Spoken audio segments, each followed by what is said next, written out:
Welcome to chapter 16 and 17. And we saw that the creature has been betrayed. I like the lighting here. It'll be a little interesting. Again, trying to keep it goth. So a little bit dark, a little mysterious. Try to keep the squeaking of the chair down. Some notes I have. Let's just see here. So, rejection, right? That's the what came up in chapter 15 there. And the creature proposes to Frankenstein there. He basically says, Adam was alone and God made him Eve. And he kind of hints at like, hey, I don't want to be alone. And if I'm rejected, we can draw the conclusion. What's the creature going to be asking? I want one like me, right? People say opposites attract, but maybe in this case, the creature wants something similar. So here we go. The voice, again, at certain points when there's a discussion, I'll try and adopt the creature voice, but here we go. So he's been rejected, and he runs out, and these are the thoughts that chapter 16 starts with. Cursed, cursed Creator, why did I live? Why in that instant did I not extinguish the spark of existence which you had so wantonly bestowed? I know not. Despair had not yet taken possession of me. My feelings were those of rage and revenge. I could with pleasure have destroyed the cottage and its inhabitants, and have glutted myself with their shrieks and misery. When night came, I quitted my retreat and wandered in the wood, and now, no longer restrained by the fear of discovery, I gave vent to my anguish and fearful howlings. I was like a wild beast that had broken the toils, destroying the objects that obstructed me, and ranging through the wood with a stag-like swiftness. Oh, what a miserable night I passed! The cold stars shone in mockery, and the bare trees waved their branches above me. Now and then a sweet voice of a bird burst forth amidst the universal stillness. All save I were at rest or in enjoyment. I, like the arch-fiend, bore a hell within me, and finding myself unsympathized with, wished to tear up the trees, spread havoc and destruction around me, and then to have sat down and enjoyed the ruin. He's saying this right to Victor, to Victor's face. It reminds me a little bit of Mark Antony's feelings upon the death of Caesar, when he says, cry havoc and let loose the dogs of war. So these feelings of anger and revenge, and rejection. But this was a luxury of sensation that I could not endure. I became fatigued with excessive bodily exertion and sank on the damp grass in the sick impotence of despair. There was none among the myriads of men that existed who would pity or assist me. And should I feel kindness toward my enemies? No.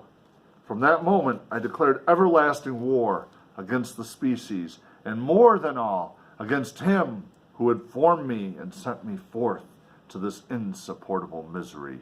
He's looking right at Victor. I declared war on you and your kind. The sun rose. I heard the voices of men and knew it was impossible to return to my retreat during the day. Accordingly, I hid myself in some thick underwood, determining to devote the ensuing hours to reflection on my situation. The pleasant sunshine and pure air of day restored me to some degree of tranquility, and when I considered what had passed at the cottage, I could not help believing that I had been too hasty in my conclusions. I had certainly acted imprudently.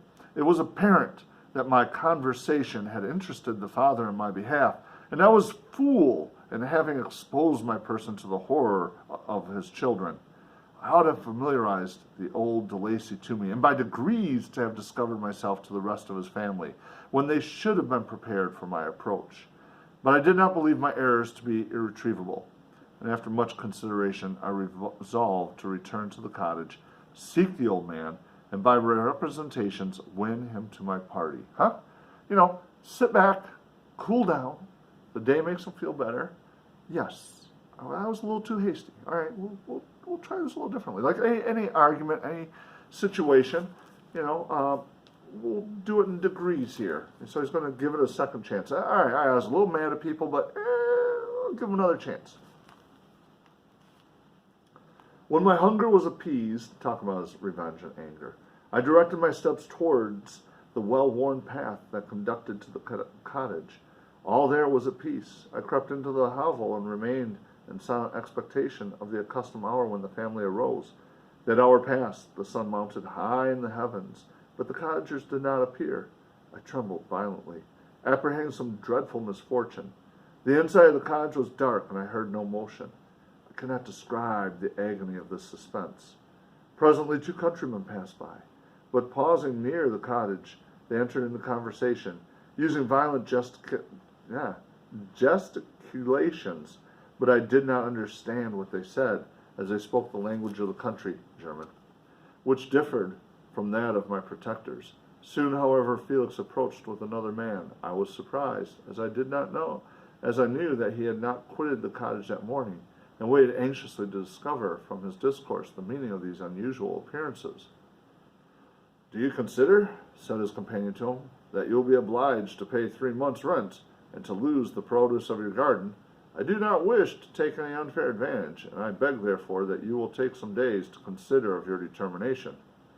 "It's utterly useless," replied Felix. "We can never again inhabit your cottage. The life of my father is in the greatest danger, owing to the dreadful circumstances that I have related. My wife and my sister will never recover from their horror. I entreat you not to reason with me any more. Take possession of your tenement, and let me fly from this place." Felix trembled violently as he said this. He and his companion entered the cottage, in which they remained for a few minutes and then departed. I never saw any of the family of de Lacy any more. I continued for the remainder of the day in my hovel in a state of utter and stupid despair. My protectors had departed and had broken the only link that held me to the world. For the first time, the feelings of revenge and hatred filled my bosom, and I did not strive to control them, but allowed myself to be borne away by the stream. I bent my mind toward injury and death. When I thought of my friends, of the mild voice of de Lacy, the gentle eyes of Agatha, and the exquisite beauty of the Arabian, these thoughts vanished, and a gush of tears somewhat soothed me. But again, when I reflected that they had spurned and deserted me, anger returned, a rage of anger, and unable to injure anything human, I turned my fury towards inanimate objects. As night advanced, I placed a variety of combustibles around the cottage, and after destroyed every vestige of cultivation in the garden, I waited with forced impatience until the moon had sunk to commence my operations. As the night advanced, a fierce wind arose from the woods. What do you think he's going to do?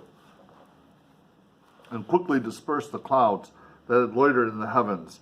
The blast tore along like a mighty avalanche and produced a kind of insanity in my spirits that burst all bounds of reason and reflection.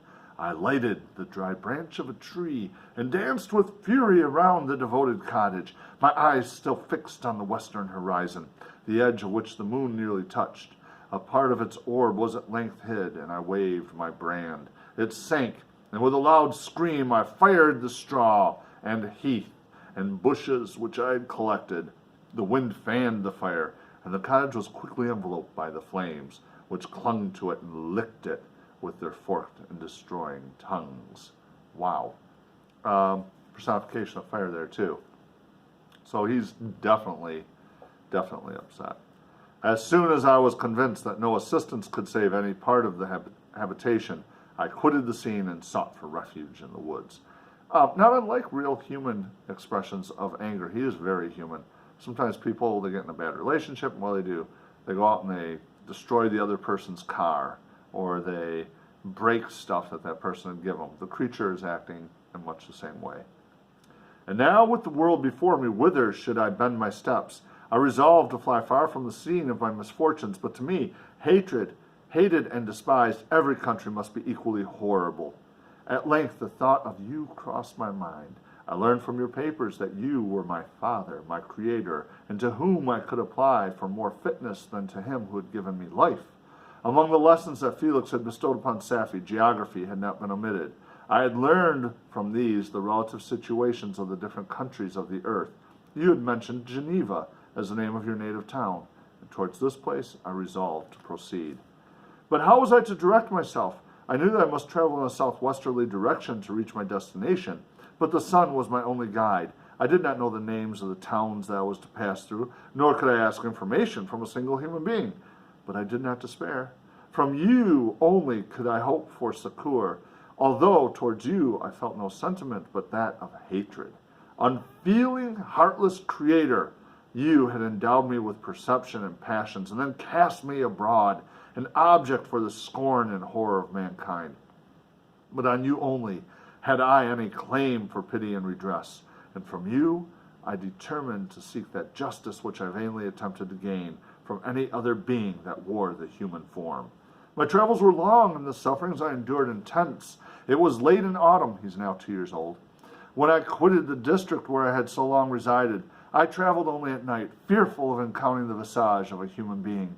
Nature decayed around me, and the sun became heatless. Rain and snow poured around me. Mighty rivers were frozen. The surface of the earth was hard and chill and bare, and I found no shelter. O earth, how often did I imprecate curses on the cause of my being? The mildness of my nature had fled, and all within me was turned to gall and bitterness. The nearer I approached to your habitation, the more deeply did I feel the spirit of revenge enkindle in my heart. Snow fell, and the waters were hardened, but I rested not. A few incidents now and then directed me, and I possessed a map of the country, but I often wandered wide, far of my path. The agony of my feelings allowed me no respite. No incident occurred from which my rage and misery could not extract its food. But a circumstance that happened when I arrived on the confines of Switzerland, when the sun had recovered its warmth and the earth again began to look green, confirmed in an especial manner the bitterness and horrors of my feelings.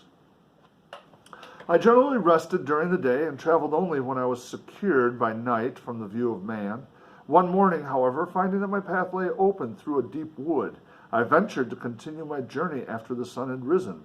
The day, which was one of the first of spring, cheered even me by the loveliness of its sunshine and the balminess of the air. I felt emotions of gentleness and pleasure that had long appeared dead revive within me. Half surprised by the novelty of these sensations, I allowed myself to be borne away by them, and forgetting my solitude and deformity, dared to be happy. Soft tears again bedewed my cheeks, and I even raised my humid eyes with thankfulness toward the blessed sun, which bestowed such joy upon me. Man, he is very emotional.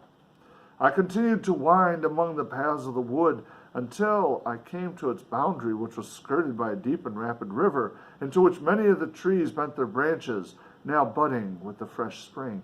Here I paused, not exactly knowing what path to pursue, when I heard the sound of voices that induced me to conceal myself under the shade of a cypress.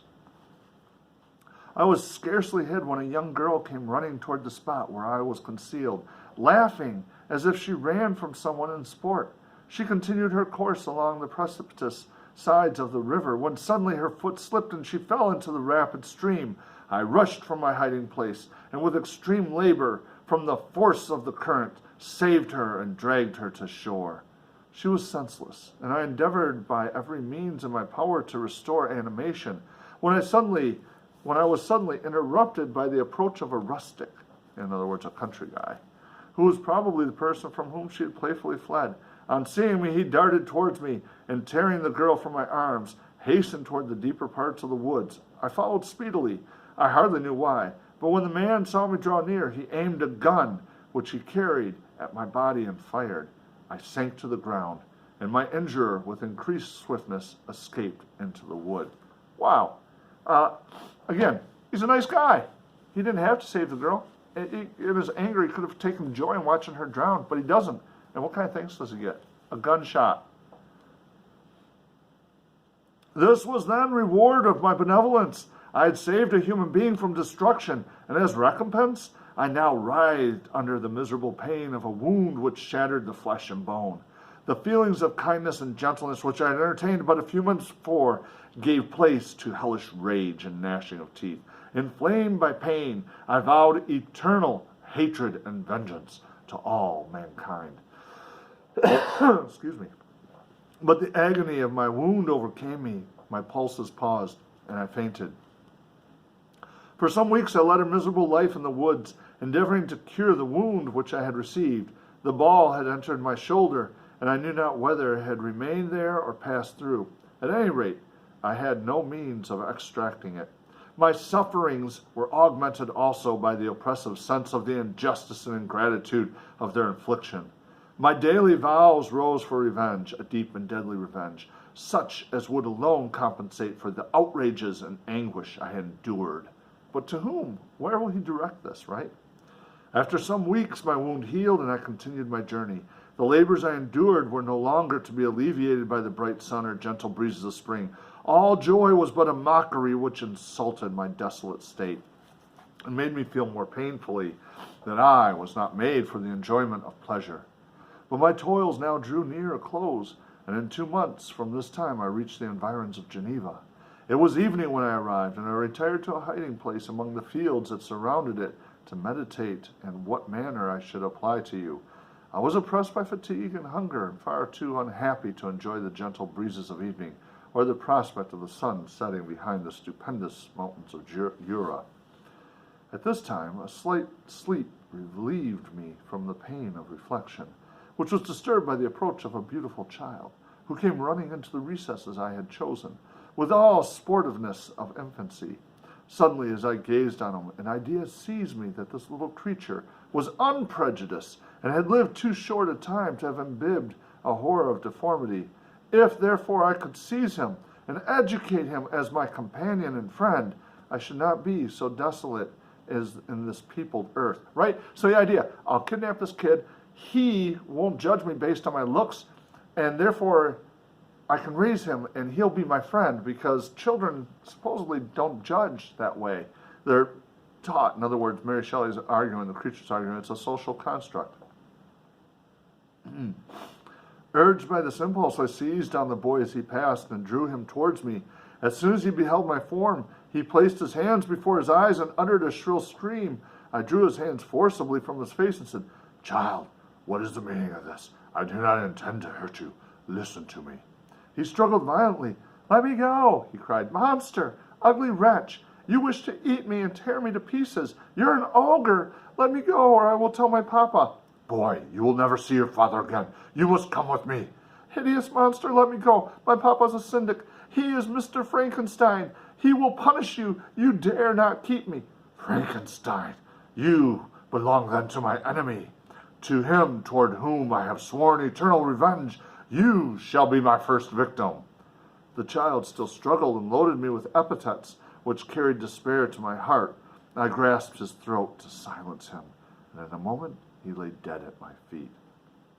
I gazed on my victim, and my heart swelled with exultation and hellish triumph.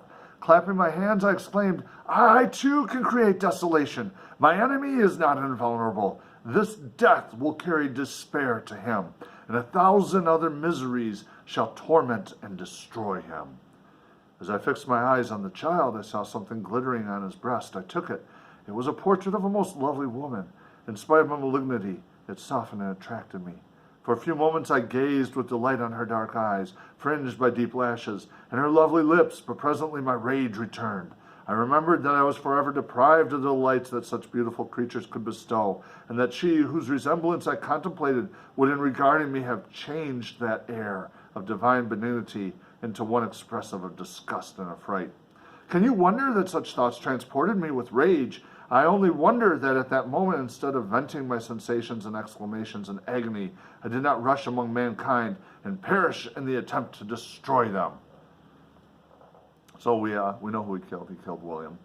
And he's surprised. It's a good thing I was there, because he was basically going to die trying. He was just like, I'm going to go kill all the humans I can until they kill me. While I was overcome by these feelings, I left the spot where I had committed the murder, and seeking a more secluded hiding place, I entered a barn which had appeared to me to be empty. A woman was sleeping on some straw. She was young, not indeed so beautiful as her whose portrait I held, but of an agreeable aspect and blooming in the loveliness of youth and health. Here, I thought, is one of those whose joy-imparting smiles are bestowed on all but me. And then I bent over her and whispered, "Awake, fairest, thy lover is near. He who would give his life but to obtain one look of affection from thine eyes. My beloved, awake." The sleeper stirred. A thrill of terror ran through me. Should she indeed awake and see me and curse me and denounce the murderer? Thus would she assuredly act if her darkened eyes opened and she beheld me. The thought was madness, and it stirred the fiend within me. Not I, but she shall suffer. The murder I have committed because I am forever robbed of all that she could give me, she shall atone. The crime had its source in her. Be hers the punishment. Thanks to the lessons of Felix and the sanguine laws of man, I had learned now to work mischief. I bent over her and placed the portrait secretly in one of the folds of her dress. She moved again, and I fled. For some days I haunted the spot where these scenes had taken place, sometimes wishing to see you, sometimes resolved to quit the world and its miseries forever. What's he thinking there? Suicide. At length I wandered towards these mountains, and have ranged through their immense recesses, consumed by a burning passion which you alone can gratify. We may not part until you have promised to comply with my requisition. I am alone and miserable. Man will not associate with me, but one as deformed and horrible as myself would not deny herself to me. My companion must be of the same species and have the same defects. This being you must create. Speaking like that sure takes a toll on my voice. So he demands of Victor, create for me a female. And we'll see. The one thing that's left out, which again leads to my idea of who the true murderer is, he doesn't mention seeing Victor when Victor shows up. He says he's been pursuing him. So here we go. Question for you to answer. If you were Victor, would you make him a female creature, or would you deny it to him? What would you do right now? You've just heard this whole story in a paragraph. Tell me, you're Victor, and this goes under your notes for chapter 16. What's your reaction? Chapter 17. I should be able to finish this. Yes, here we go. The being finished, now it's Victor narrating to Walton. The being finished speaking and fixed his looks upon me in the expectation of a reply, but I was bewildered, perplexed, and unable to arrange my ideas sufficiently to understand the full extent of his proposition. He continued, "You must create a female for me, with whom I can live in the interchange of those sympathies necessary for my being. This you alone can do, and I demand it of you as a right which you must not refuse to concede." The latter part of his tale had kindled anew in me the anger that had died away while he narrated his peaceful life among the cottagers, and as he said this, I could no longer suppress the rage that burned within me. "I do not refuse it," I replied, "and no torture shall ever exert a consent from me. You may render me the most miserable of men, but you shall never make me base in my own eyes. Shall I create another like you, whose joint wickedness might desolate the world? Begone! I have answered you. You may torture me, but I will never consent." "You are in the wrong," replied the fiend, "and instead of threatening, I am content to reason with you. I am malicious because I am miserable." That's a key point. Underline that. "Am I not shunned and hated by all mankind? You, my creator, would tear me to pieces in triumph. Remember that, and tell me why I should pity man more than he pities me. You would not call it murder if you could precipitate me into one of those ice rifts and destroy my frame, the work of your own hands. Shall I respect man when he contemns me? Let him live with me in the interchange of kindness, and instead of injury, I would bestow every benefit upon him, with tears of gratitude at his acceptance. But that cannot be. The human senses are insurmountable barriers to our union. Yet mine shall not be the submission of abject slavery. I will revenge my injuries. If I cannot inspire love, I will cause fear." Great line. That is one that you need to write down. Motivation of the creature. "And chiefly towards you, my alchemy, my arch enemy, because my creator, you I swear inextinguishable hatred. Have a care. I will work at your destruction, nor finish until I desolate your heart, so that you shall curse the hour of your birth." This is important because the creature does that. He wants Victor to do that. A fiendish rage animated him as he said this. His face was wrinkled into contortions too horrible for human eyes to behold. But presently he calmed himself and proceeded. "I intended to reason. This passion is detrimental to me, for you do not reflect that you are the cause of its excess. If any being felt emotions of benevolence toward me, I should return them 100 and 100-fold. For that one creature's sake, I would make peace with the whole kind. But I now indulge in dreams of bliss that cannot be realized. What I ask of you is reasonable and moderate. I demand a creature of another sex, but as hideous as myself. The gratification is small, but it is all that I can receive, and it shall content me. It is true, we shall be monsters, cut off from all the world, but on that account we shall be more attached to one another. Our lives will not be happy, but they will be harmless and free from the misery I now feel. Oh, my Creator, make me happy. Let me feel gratitude toward you for one benefit. Let me see that I excite the sympathy of some existing thing. Do not deny me my request. I was moved. I shuddered when I thought of the possible consequences of my consent. But I felt that there was some justice in his argument. His tale and the feelings he now expressed proved him to be a creature of fine sensations. And did I not, his maker, owe him all the portion of happiness that was in my power to bestow?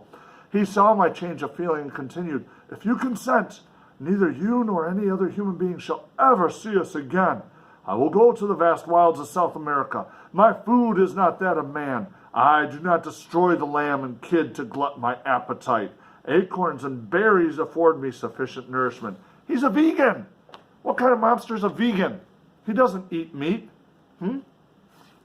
My companion will be of the same nature as myself, and I will be content with the same fare. We shall make our bed of dried leaves. The sun will shine on us as on man and will ripen our food. The picture I present to you is peaceful and human, and you must feel that you could deny it in only the wantonness of power and cruelty.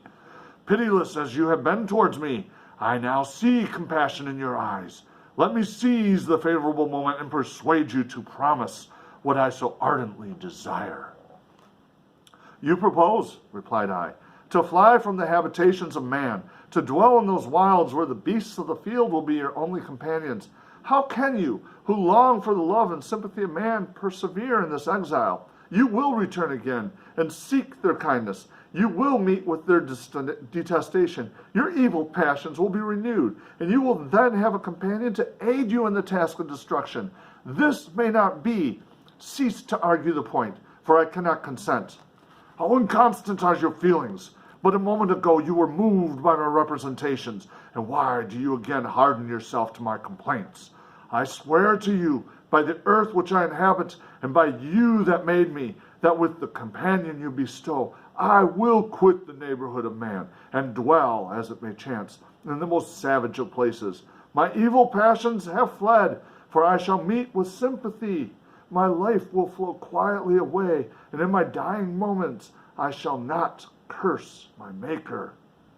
His words had a strange effect upon me. I compassionated him, and sometimes felt a wish to console him.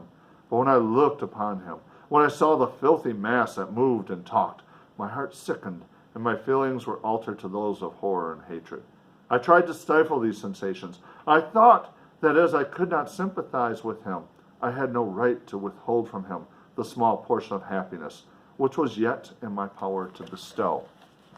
We'll pause here a moment. What I want you to answer is this question. Would you make a bride for the creature? And under what conditions? Is this the answer? And if you choose not to make a bride for the creature, explain. So once again, in a paragraph, make an argument, make your claim as though you're victor, make sure you have a warrant, and at least some evidence or data to support it. Do you make the creature a fellow creature? And under what conditions? If you do make him a female with whom he can be a companion, what conditions? What are the conditions that you set aside for that? We'll do part two. It's very short here, but I want you to take some time and to think about that. So.